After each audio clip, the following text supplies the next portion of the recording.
la charla que había dado el sábado, que es sobre manejo de linfomas MAL. Para empezar un poco, sabemos que los linfomas marginales se subdividen en tres tipos principalmente: el linfoma de la zona marginal esplénica, el linfoma de la zona marginal nodal y el linfoma tipo MALT, que es de localizaciones extranodales que pueden ser múltiples, intestinales, pulmonares, piel, tiroides, glándulas salivales, etc. Es importante entender y diferenciar estos subtipos porque no todos los linfomas marginales se manejan de la misma forma, especialmente los que están asociados a mucosas. Entonces, la caracterización más importante de este tipo de linfomas es su proliferación linfoide perifolicular y entender que estos linfomas tienen la característica de que tienen inmunopatógenos que por una inflamación crónica asociada a una estimulación proteica crónica pueden llegar a desarrollar células neoplásicas. Son unas lesiones llamadas linfoepiteliales que, si bien no son patognomónicas de los linfomas MAL, están presentes en casi todos, pero no solo en los MAL, hay otros linfomas que también tienen estas llamadas lesiones linfoepiteliales basales, ¿verdad? La mayoría de los linfomas MAL tienen estos infiltrados inflamatorios crónicos que pueden ser secundarios a cuadros infecciosos o a enfermedades autoinmunitarias. Es muy importante el papel del patólogo en el diagnóstico porque es necesario diferenciar de otros tipos de linfoma, como el linfoma del manto, el linfoma el LLC, una tricoleucemia, un linfoma folicular, de acuerdo a cuáles son las características inmunohistoquímicas y citometría de flujo que tienen, ¿verdad? Entonces, por la parte de la molecular del linfoma MAL, varias son las características moleculares diferenciales que pueden haber. La más importante que describe este artículo es la traslocación 11-18, que si está dentro de nuestras posibilidades debemos hacer, ya que los pacientes con un linfoma MAL asociado a esta traslocación tienen un peor pronóstico de respuesta al tratamiento erradicador del Helicobacter pylori. Dentro de todos los linfomas MAL, el linfoma MAL gástrico ocupa casi el 70% de los linfomas MAL, y de ello el linfoma MAL asociado al Helicobacter pylori gástrico es mucho más frecuente que el Haumani. Entonces, cuando hablamos de un linfoma MAL gástrico, hacer la traslocación 11-18 es primordial porque 10 a 40% de los pacientes pueden tener esta traslocación y se asocia a una mala respuesta al tratamiento erradicador. Los estudios hablan en comparación de pacientes que tienen esta traslocación versus los que no tienen, respuestas que llegan al 78% en los que no tienen y 22% de respuesta del tratamiento erradicador en los pacientes que tienen esta traslocación. Entonces es importante tener en cuenta y pedir a los pacientes esta traslocación específica. Las demás traslocaciones como la 14-18, 3-14, 1-14, si bien se pueden ver también en los linfomas MAL, menos frecuentemente, no hay estudios todavía que digan que tienen una peor respuesta a los tratamientos. También se describen mutaciones del MIT 88-9% de los casos, que es importante recordar porque una de las opciones terapéuticas que vamos a ver después es el ibrutinib. Bueno, y un poco para relacionar cuáles son los virus asociados, el linfoma MAL gástrico está asociado al Helicobacter pylori en mayor frecuencia, y luego el Helmani. Es importante aquí saber que el Helicobacter pylori, debido a esta gran asociación que tiene con el MAL gástrico, fue clasificado por la OMS como un oncopatógeno, uno de los pocos virus, o sea, uno de las pocas, de las pocas enfermedades que son caracterizadas por oncopatógenos es el mal gástrico. El mal de anexo ocular asociado a Clamidia psittaci y el virus de la hepatitis C, el mal de piel a Borrelia, el intestino delgado a Campylobacter, al mal pulmonar a la Chromobacter. El virus de la hepatitis C está más relacionado con el marginal esplénico que con el anexo ocular, pero hay casos de mal de anexo ocular asociado a hepatitis C también. Entonces entró últimamente en la clasificación de causantes de anexo ocular también.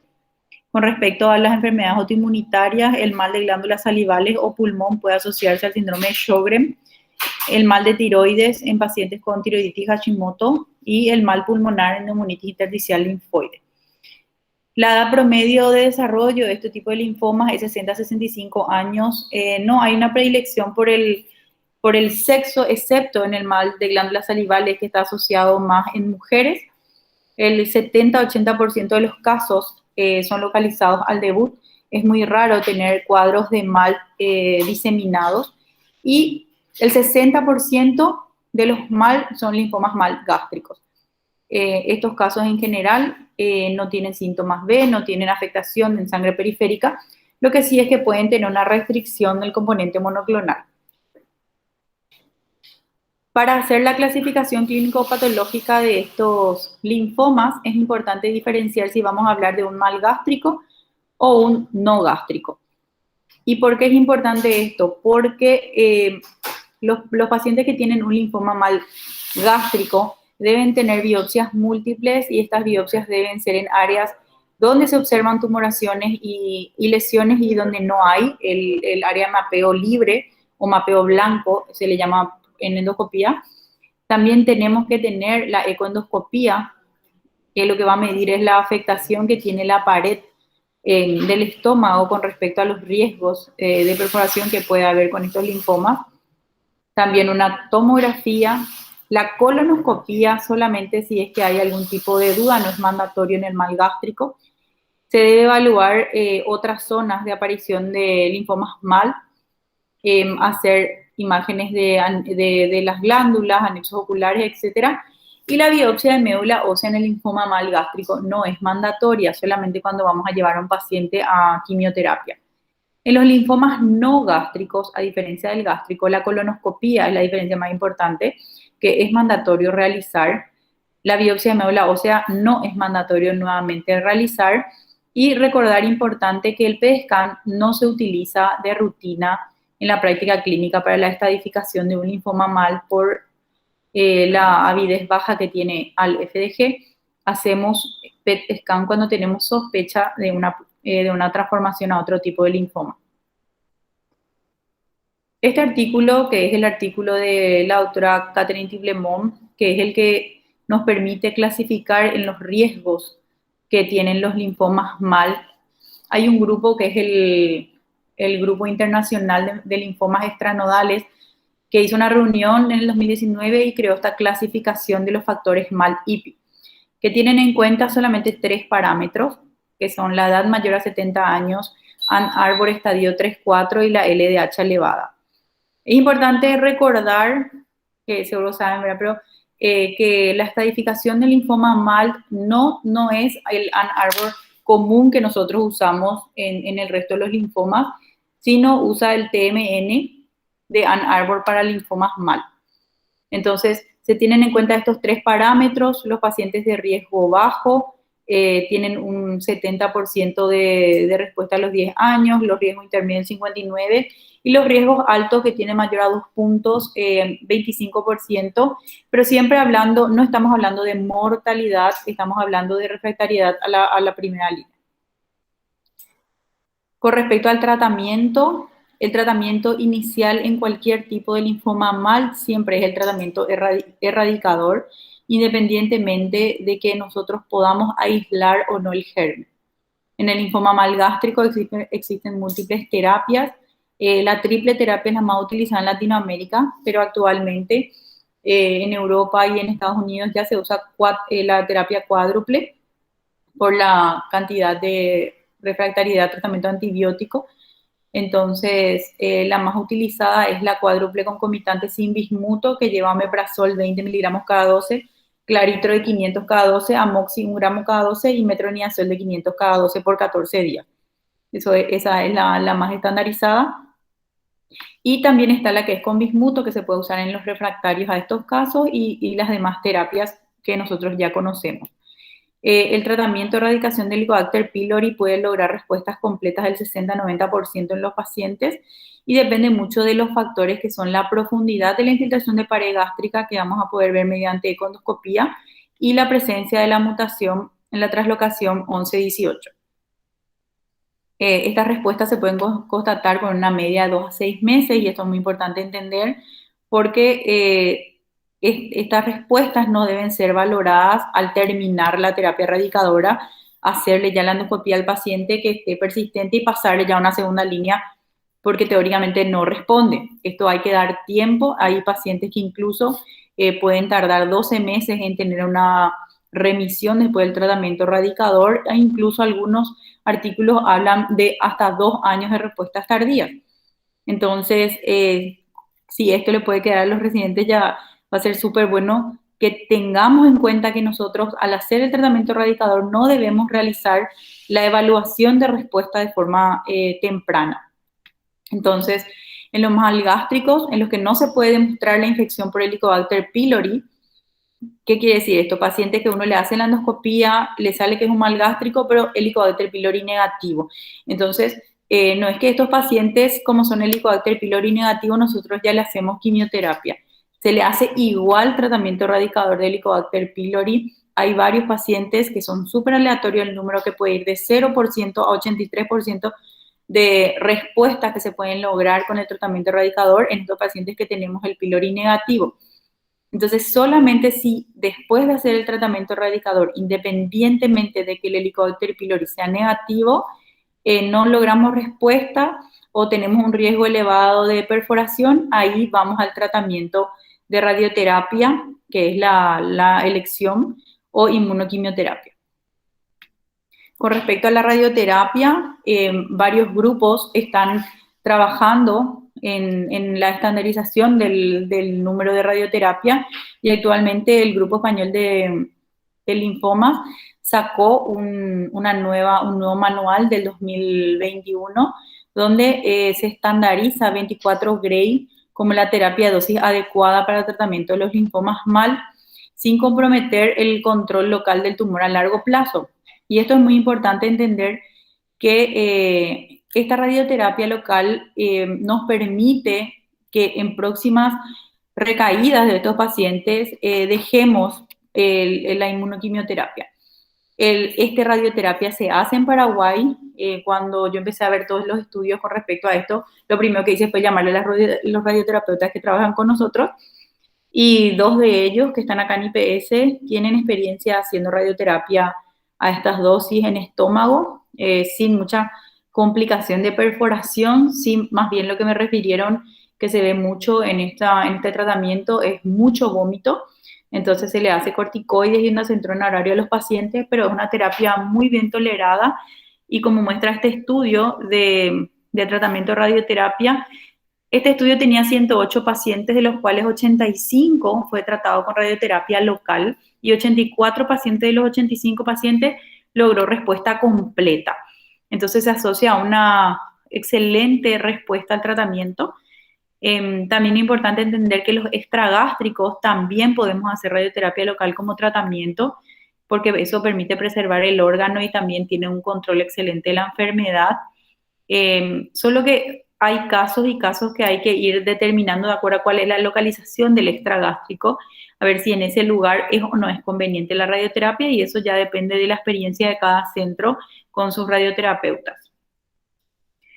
Este es el que les referí recién, ¿verdad? De 108 pacientes, de 85 que recibieron radioterapia, 84 pacientes lograron una respuesta completa.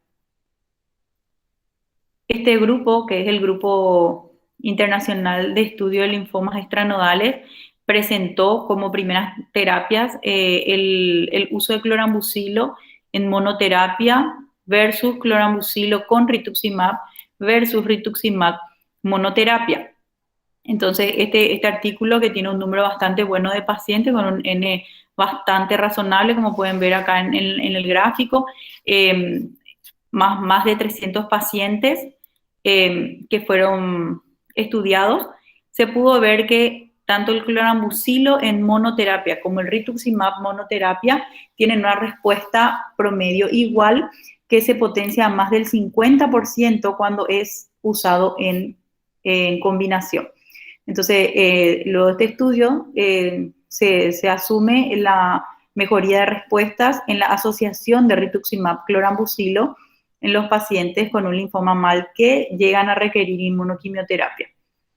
Este estudio, que es el estudio del grupo español que lleva adelante el doctor Salar, que es uno de los que más estudia la parte de linfomas marginales en España, muestra una excelente respuesta y eventos libres de progresión en pacientes tratados con rituximab bendamustina. Y acá es importante ver que en este gráfico, en el segundo, vemos que estos pacientes tratados con linfomas mal gástricos y no gástricos también tienen una excelente respuesta al rituximab bendamustina. Y en este tercero vemos con respecto a lo que es el mal IPI, los pacientes que tenían un mal IPI de riesgo bajo, un riesgo medio y un riesgo bajo también tienen una buena respuesta. Mientras menor sea el mal IPI, es mejor la respuesta al tratamiento con rituximab bendamustina. Entonces, el GELTAMO, después de este artículo publicado en el 2017, tiene de elección de tratamiento el rituximab bendamustina como combinación para el linfoma MAL que llega a requerir inmunoquimioterapia, logrando unas respuestas completas del 97% con una sobrevida libre a los 4 años del 88%. Esta estrategia es muy buena en todo punto de vista porque independiente de que logra respuestas excelentes, el tiempo de tratamiento también es menor. Estas respuestas fueron estudiadas con solo 4 ciclos de tratamiento. Clamidia psittaci, como vimos, que está asociado al mal de anexo ocular, tiene una muy buena respuesta a la doxiciclina como primera línea. Se puede lograr 65% de respuesta solamente tratando con la doxiciclina como tratamiento erradicador, y es muy frecuente que este tipo de linfoma sea localizado. Hay casos que justamente encontré justamente una publicación del Grupo Latinoamericano de Linfoma, donde muestran un caso de mal de anexo ocular que hizo una diseminación sistémica con nódulos subcutáneos, que recibió el tratamiento erradicador para clamidia siendo refractario, y luego de recibir 6 ciclos de R-CHOP, que fue lo que recibió la paciente en este caso, logra remisión completa de la enfermedad. Entonces, para recordar, los linfomas marginales son en el 70% localizados, los asociados a mucosa, pero hay un porcentaje de casos que vamos a tener linfomas marginales diseminados como este, por ejemplo. Con respecto a la asociación con el virus de la hepatitis C, anteriormente el tratamiento de primera línea eran los antivirales asociados al interferón, con muy mala respuesta al tratamiento, terminaban todos en quimioterapia nuevamente por la refractariedad y por unas toxicidades importantes. Sin embargo, con los nuevos antivirales ya se muestra en estos estudios que sin la asociación de interferón se puede llegar a remisiones completas con un perfil de seguridad favorable, y solamente en casos muy extremos ir a quimioterapia. La mayoría de los pacientes solamente usa tratamiento antiviral y logra remisión del linfoma MAL. Entonces, para el seguimiento y valoración de respuesta de estos pacientes, tratando primeramente o con erradicación o con rituximab bendamustina o con radioterapia local, lo primero es comprobar en primer lugar que hemos erradicado el germen, y posteriormente que hemos erradicado el linfoma con una endoscopía recién después de 2 a 3 meses del tratamiento erradicador. Se deben practicar controles con endoscopía seriada cada 3 a 4 meses para descartar progresión del tumor durante el primer año, y luego al menos 2 veces al año durante 2 años para confirmar la regresión histológica del linfoma. En este punto es importante recordar que hay casos en que los pacientes van a seguir teniendo su linfoma MAL a los 6 meses, a los 8 meses, y si este paciente no tiene clínica, si no tenemos por econdoscopía alto riesgo, eso se puede seguir observando antes de pasar a una segunda línea e iniciar la radioterapia. Posteriormente también se recomienda un seguimiento a largo plazo con exploración física analítica cada 12 a 18 meses, recordando no solamente que podemos tener una recaída del linfoma MAL, sino que estos pacientes tienen un riesgo incrementado de tener adenocarcinomas gástricos o otro tipo de linfomas. Las biopsias de seguimiento endoscópico pueden ver infiltrados linfoides subjetivos de recaídas. Y esto es bastante raro, pero estas recaídas que nosotros vemos en estos pacientes pueden ser recaídas transitorias, incluso pueden ser autolimitadas. Y siempre se ve más esto cuando tenemos una reinfección por Helicobacter pylori. Entonces, si estamos ante un paciente que hizo una remisión completa hace 3 o 4 años y en su control tenemos una recaída de linfoma marginal por inmunohistoquímica, no vayamos a entrar en pánico y indicar radioterapia de entrada. Se hace nuevamente el tratamiento radioindicador por Helicobacter pylori y se vuelve a esperar. En general, estas recaídas son transitorias y no necesitan ir a una segunda línea de tratamiento, siempre y cuando esta recaída transitoria sea localizada. Entonces, cuando hay una enfermedad mínima residual persistente, pero estable, o solamente una recidiva histológica que no tiene diseminación distante, hay que tener una actitud conservadora, observar, no pasar a una segunda línea agresiva ni a hacerle radioterapia al paciente por estas recaídas histológicas que se pueden ver en el mal gástrico. Y ahora vamos a hablar un poquito de cuáles son algunas opciones en los pacientes que tienen un linfoma marginal recaído refractario. Y aquí es importante entender que cuando hablamos de estas recaídas o refractariedad, nosotros ya entramos en una bolsa de linfomas de bajo grado. O sea, manto, marginal, aquí ya incluye el esplénico, ya incluye el mal, ya incluye el nodal, etcétera. Hay muy pocos estudios que hablan solamente de recaídos refractarios mal o recaídos marginal esplénicos. Ya están todos en una misma bolsa. Y este estudio, publicado por el grupo de Lautrana Vanesi, habla un poco de la eficacia del itriobrutumumab tioxetán en este tipo de linfomas recidivantes. Es una muy buena opción. Nosotros acá no tenemos en el país, pero uno de los pocos que solamente con inmunoterapia de este tipo logra respuestas globales del 90% y respuestas completas del 77%. La mayoría de los pacientes que fueron incluidos alcanzaron estas respuestas completas durante más de 3 años. La radioinmunoterapia, entonces, es una estrategia de tratamiento muy eficaz para el linfoma de la zona marginal recaído refractario, incluso cuando la enfermedad está diseminada o en individuos altamente pretratados o quimiorrefractarios. En este estudio, que es el estudio que utilizó bendamustina en monoterapia para los pacientes con linfomas de bajo grado refractarios, una dosis de 120 miligramos metro cuadrado durante 2 días, cada 3 semanas, logra respuestas globales del 73%, con respuestas completas del 11%. Después de este estudio se realizaron los demás estudios que hicieron la combinación de bendamustina asociada al rituximab. Los dos más importantes son estos dos. Uno es del grupo del doctor Matías Rummel, donde está también el doctor Salab del grupo español, y otro es el del Robinson, que es el del grupo americano, utilizando la combinación de rituximab-bendamustina en ambos casos. En rituximab-bendamustina logra respuestas globales del 90% y completas del 60% con una sobrevida libre de progresión a 24 meses en el grupo español, y el otro estudio con una población similar logra respuestas globales del 92% y libres de progresión de 23 meses. La mayor diferencia en ambos grupos fue que en el primer grupo en este estudio del primer grupo estaban incluidos más linfomas del manto que linfomas marginales. Eran más o menos 70 y 29 con respecto al otro, que el número fue un poco más equilibrado.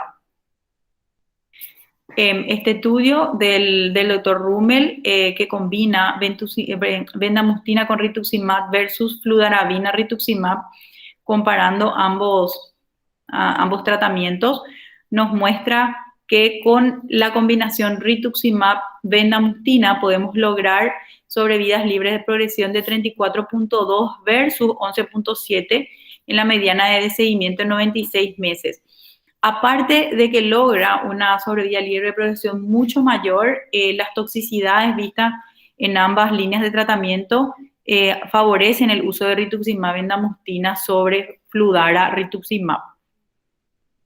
Este estudio multicéntrico que incluye el uso de bortezomib en estos pacientes con linfomas refractarios marginales, que pueden ser marginales nodales, marginales asociados a mucosas, logran respuestas globales del 48-80% en los pacientes que ya progresaron o recayeron a otros tratamientos. Se utilizó bortezomib una vez a la semana y bortezomib bisemanal, y en ambos casos la respuesta fue muy buena. Se lograron respuestas globales del 49% utilizando una vez a la semana, y 43 dos veces por semana. El estudio recomienda el uso de bortezomib una vez a la semana para el tratamiento asociado obviamente al rituximab en pacientes recaídos refractarios a varias líneas de tratamiento.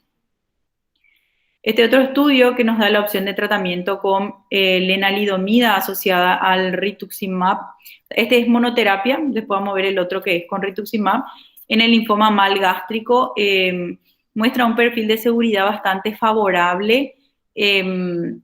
Las respuestas globales fueron del 61%, con respuestas en un tercio de los pacientes en recaídos refractarios a inmunoquimioterapia. A mí me gustó bastante los estudios que eran de rituximab bendamustine y rituximab lena, porque son opciones que nosotros tenemos disponibles aquí en el hospital. Este estudio, que es el de rituximab con lenalidomida en linfomas MAL, muestra unas respuestas globales del 80% con respuestas completas del 54%. De hecho, que actualmente las mejores dos terapias de rescate en pacientes múltiples refractarios son rituximab lenalidomida y rituximab bendamustine después de estos estudios, y son opciones terapéuticas que nosotros tenemos dentro del hospital. El estudio AUGMENT es el estudio de lenalidomida con rituximab versus rituximab en monoterapia en los pacientes recaídos refractarios indolentes, donde se ve una sobrevida libre de 39.4 meses usando en combinación versus 14.1 utilizando de manera de monoterapia el rituximab con un placebo.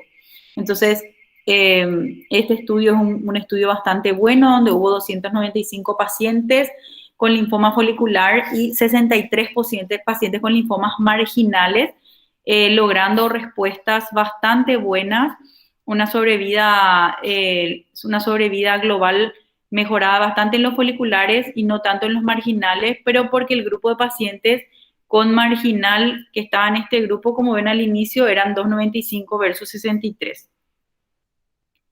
Este estudio del grupo Gauss, que es el que combina obinutuzumab, si bien el número de linfomas marginales era 11 pacientes en recaída, 6 utilizó obinutuzumab y 5 en la rama del ritu, aunque no se especificaron los resultados por el subtipo histológico de linfoma. En los pacientes tratados con obinutuzumab se mostró una tasa más alta de respuestas globales al final de las primeras 4 administraciones, a diferencia de los otros 2 brazos, donde desapareció durante el tratamiento de mantenimiento. Entonces, la profundidad de la respuesta fue mejor con los pacientes que recibieron obinutuzumab, tanto para pacientes con linfoma folicular como no folicular, aunque no hubo una ventaja importante en la sobrevida libre de progresión. Realmente este estudio Gauss y el estudio Gadolin son los estudios que favorecieron el uso de obinutuzumab en los pacientes con linfomas marginales, ¿verdad? El Gadolin es el estudio que tiene 413 pacientes con linfomas indolentes refractarios al rituximab. 204 recibieron combinación, 28 de esos 204 eran marginales y 209 solamente bendamustine, de los cuales 19 eran marginales. El objetivo de este estudio fue valorar la sobrevida libre de progresión y fue significativamente mayor en los pacientes que recibieron la terapia de combinación de obinutuzumab bendamustine versus bendamustine monoterapia. Y hablar un poco del ibrutinib, también como opción terapéutica en los pacientes con refractariedad en linfomas marginales. Ibrutinib monoterapia en pacientes múltiples tratados y múltiples refractarios logra respuestas globales del 48%. con respuestas completas del 3%. Son respuestas que vemos también en los pacientes con linfomas del manto, y una sobrevida libre de 14.2 meses, ¿verdad? En el linfoma de la zona marginal, en este estudio se pudo ver que los linfomas de la zona marginal tipo MAL tenían una sobrevida libre de progresión de 13.8 meses, los de linfoma de la zona marginal esplénico 19.4 y los nodales solamente 8.3. Este estudio, que es del grupo de la doctora Noy, es el que dio el ok para el uso de ibrutinib para este tipo de linfomas. Hay otros estudios que también son muy buenos, como el del idelalisib, que se está utilizando también ahora en linfomas marginales. Solamente que el número de pacientes en estos estudios son muy pocos. En el de idelalisib es más para ensayos. Hay un estudio que habla de 11 pacientes tratados, otro que habla de 12 pacientes. Entonces, esos estudios ya no coloqué aquí porque no es lo que normalmente estaríamos utilizando. Entonces, para recordar un poco, la infección por Helicobacter pylori debemos investigar con múltiples técnicas: observación directa, inmunohistoquímica, biopsia, aliento con urea y prueba de antígeno, que puede ser en heces o en serología, endoscopía gástrica, que permite valorar la profundidad de la infiltración de la pared gástrica, y los ganglios linfáticos regionales, que permiten una mejor estadificación inicial. Recordar que todos los linfomas malgástricos asociados a infección por Helicobacter pylori, independientemente de cuál es el estadio, deben realizar el tratamiento erradicador. El linfoma malgástrico que no tenga lesiones macroscópicas en la endoscopía tras la erradicación o con un linfoma residual solo a nivel histológico, se recomienda expectar antes de pasar a otro tratamiento. Los linfomas mal asociados al virus de la hepatitis C se deben realizar tratamiento con antivirales de última generación. La radioterapia es una de las mejores opciones de primera línea en los mal localizados. 24 Grays, tanto gástricos como extragástricos. El tratamiento sistémico se debe reservar solamente a los pacientes con una enfermedad diseminada, sintomática o progresiva, o con una enfermedad localizada refractaria o en recaída a antibióticos o radioterapia. La inmunoquimioterapia con rituximab es superior en sobrevida libre de progresión a rituximab monoterapia o quimio. Entonces, tanto las combinaciones con rituximab bendamustine como con clorambucilo son eficaces y seguras, aunque es más rápido y práctico el uso de rituximab bendamustine. No hay datos que respalden el tratamiento de mantenimiento con rituximab en pacientes con linfoma marginal. Los linfomas mal y transformación al linfoma agresivo deben ser tratados como el linfoma células B agresiva en ese caso. En los pacientes con mal gástrico se recomienda el seguimiento a largo plazo y tener en cuenta siempre la posible reinfección con Helicobacter pylori y la aparición de carcinoma gástrico.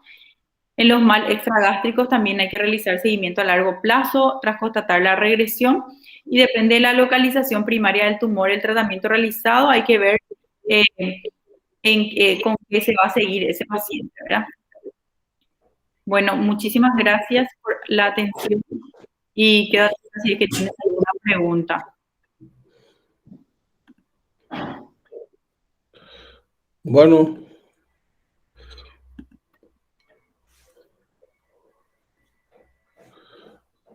muchas gracias por la presentación, doctora Lana.